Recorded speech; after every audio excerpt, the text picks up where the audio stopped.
ဒီဇင်ဘာလရဲ့ပရီးမီးယားလိဂ်တလတာအကောင်းဆုံးဆုတွေကိုအူနိုင်းအမ်ရီနဲ့ကယ်ဗတ်လူဝင်တို့ကစကူရရှိခဲ့ကြပါတယ်။အက်စတွန်ဗီလာတင်ဟာဒီဇင်ဘာလအတွင်းကစားခဲ့တဲ့ပရီးမီးယားလိဂ်6ပွဲမှာ9ပွဲအထိနိုင်ရခဲ့ပြီးအာဆင်နယ်နဲ့တပွဲသာရှုံးနိမ့်ခဲ့ပါတယ်။အဲဒါကြောင့်အူနိုင်းအမ်ရီဟာနာမည်ကျော်ပြိုင်ဘက်နီးပြတွေဖြစ်ကြတဲ့အာဒီတာ၊ဂွာဒီယိုလာတို့ကိုကြော်ပြပြီးတော့ဒီဇင်ဘာလရဲ့ပရီးမီးယားလိဂ်အကောင်းဆုံးနီးပြဆုကိုရယူနိုင်ခဲ့တာဖြစ်သလို2023နောက်ပိုင်း3နှစ်နီးပါးကြာမှအခုအကောင်းဆုံးဆုကိုပြန်လည်ဆုကူးခဲ့တာဖြစ်ပါတယ်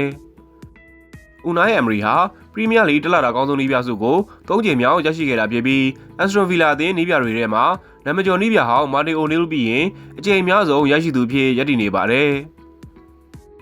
ဒီဇင်ဘာလအတွက်ပရီးမီးယားလိဂ်တလတာအကောင်းဆုံးကစားသမားဆုကိုတော့လိဂ်7တိုက်စစ်မှုကယ်ဗတ်လူဝင်ကရရှိခဲ့ပါတယ်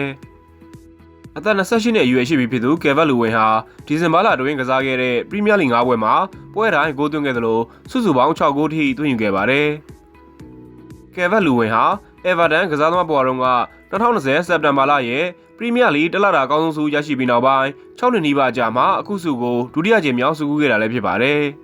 ။ဒါအပြင်2001အောက်တိုဘာလတုန်းကအကောင်းဆုံးဆုရခဲ့တဲ့လီစ်နာမကျော်နောက်ခံလူပေါင်းဖာရီနန်နောက်ပိုင်းကယ်ဗတ်လူဝင်ကပရီးမီးယားလိဂ်တလတာအကောင်းဆုံးဆုရယူနိုင်တဲ့ပထမဆုံးလစ်ကစားသမားဖြစ်လာပါတယ်။အကောင်းဆုံးသွင်းကိုဆုကိုတော့ခရစ္စတယ်ဘဲလစ်နဲ့ပွဲမှာလှပပကိုသွင်းခဲ့တဲ့ဖူဟန်တောင်မလိုက်စကစားသမားဟယ်ရီဝီလ်ဆန်ကရရှိခဲ့ပြီး Save for the Man ဆုကိုအာဆင်နယ်ဂိုးသမားဒေးဗစ်ရိုင်ယာကဆုခူးခဲ့သလိုအကြိမ်အများဆုံးရရှိတဲ့ဂိုးသမားစင်းနဲ့မှာအိုနာနာပစ်ဖို့ရိုနဲ့အတူ3ကြိမ်စီနဲ့ရည်တည်နိုင်ပြီဖြစ်ပါတယ်။